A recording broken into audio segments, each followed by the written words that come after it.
حقیقی اور موجود ذہنی فرضی اور موجود نفس الامری کی طرف آگے.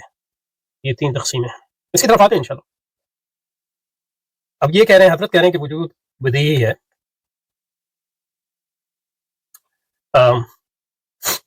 اپنے ہمارے تھانوی صاحب کہہ رہے ہیں کہ تھانوی اپنے ایک اصطلاحات والے تھانوی، الوجود و بالفارسی ہستی،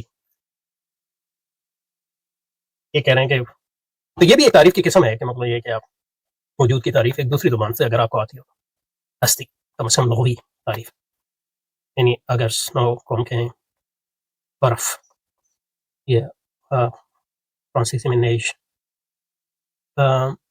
جرمن میں کیا کہتے ہیں ابھی ذہن میں نہیں آ رہا.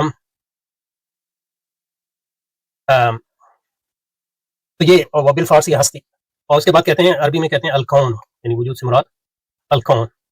کون عربی میں یعنی کانا، ہونا، کسی چیز کا ہونا، یہ وجود کا مطلب ہے. وَيُقَابِلُهُ آدم، اور ازداد وَيُقَابِلُهُ الآدم، اور اس کے مقابلے میں آدم آتا ہے. تو حضرت تھانوی صاحب کا آغاز جو ہے بہت بہتر ہے حضرت سید پوری صاحب سے، پھلن پوری صاحب سے. تو حضرت تھانوی صاحب فرما رہے ہیں کہ اس وجود فارسی اور اردو میں اس کو ہستی کہتے ہیں، ٹھیک ہے، اور اس کا یعنی کون، ہونا، یہ وجود کا مطلب ہے. یہ ساری لغوی تعریف ہے. اور پھر کہتے ہیں اس کا مقابل ہے آدم. تو یہ کم از کم بہتر جو ہے ہمیں ایک تصور دیتا ہے لغوی اعتبار سے کہ وجود کا کیا مطلب ہے. نہیں اگر آپ کو فارسی اور اردو آتی ہے جیسے ہم لوگوں کو آتی ہے تو وجود کیا ہے جی، ہستی ہے، اور اس کا مطلب جو ہے لغوی طور پہ کیا ہے، ہونا، عربی میں کون، کان یکون کون، اور اس کے مقابلے میں آتا ہے آدم یعنی نہ ہونا. تو اس سے ایک آپ کو تصور آتا ہے کہ وجود کا کیا مطلب ہے فلسفیانہ اور کسی دوسری تعریف سے پہلے. اور پھر حضرت نے اسٹریٹ اوے کہا کہ اس کی یہ بدیہی ہے، اس کی تعریف نہیں، اور بدیہی کی تعریف نہیں ہوتی یا اس کا کوئی فائدہ نہیں ہے. جو بدیہی وہی ہے جو آپ کو بغیر تعریف کے سمجھ میں آ جائے.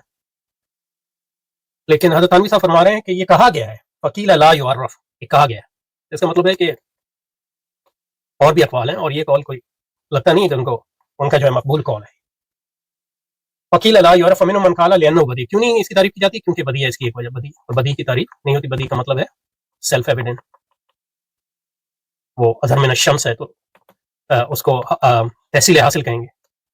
یعنی اگر بدیع ہے، اتنا ظاہر ہے کہ وہ اظہر من الشمس ہے تو اس کی تعریف کی کوئی ضرورت نہیں ہوتی. کوئی تعریف کا مطلب جو ہے کسی چیز کو جو ہے سمجھانا ہی ہوتا ہے جو آپ کو سمجھ میں نہ آتی. من قال لانه بدیع التصور فلا يجوز ان يعرف الا تعریف لفظی، یہ جو حضرت نے بھی کہا. کچھ لوگوں نے کہا کہ یہ بدیع ہے، یعنی اس کی تعریف نہیں ہونی چاہیے، اس کی ضرورت نہیں ہے، الا کہ لغوی تعریف ہے. لغوی تعریف تو ممکن ہے کیونکہ لغت میں الفاظ ہوتے ہیں بدیع چیزوں کے بھی جن کے آپ کو معنی نہیں آتے، لغوی تعریف صحیح ہے. لیکن اس میں اور اقوال بھی ہیں.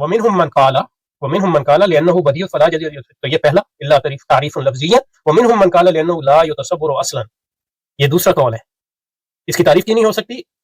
لا يتصور اصلا، وجود کو تصور ہی نہیں کیا جاتا، کہ اس کا تصور ہی نہیں کیا جاتا. اور جب تصور ہی نہ ہو تو پھر تعریف کیا ہوگی؟ تعریف تو تصورات ہی ہوتی ہے. لا بداہتا ولا کسبا، یعنی اس کا تصور ہی ممکن نہیں ہے. تو وجود کوئی تصور نہیں ہے ان معنوں میں، اور تعریف جو ہے تصورات ہی ہوتی ہے، چاہے وہ بدیہی ہوں یا کسبی ہوں. یہ دوسرا قول ہے. لیکن تیسرا قول یہ ہے وکیل یعرف لانه کسبی التصور. تو حضرت کے برعکس انہوں نے 3 اقوال. تیسرا قول یہ ہے کہ نہیں، اس کی تعریف ہوتی ہے کیونکہ یہ بدیہی نہیں ہے بلکہ کسبی ہے، یعنی نظری ہے، اور نظری کی تعریف ہوتی ہے.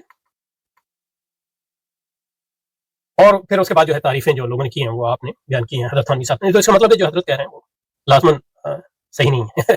تو اس کے بعد حضرت جو ہے تعریفات پہ اقسام پہ آ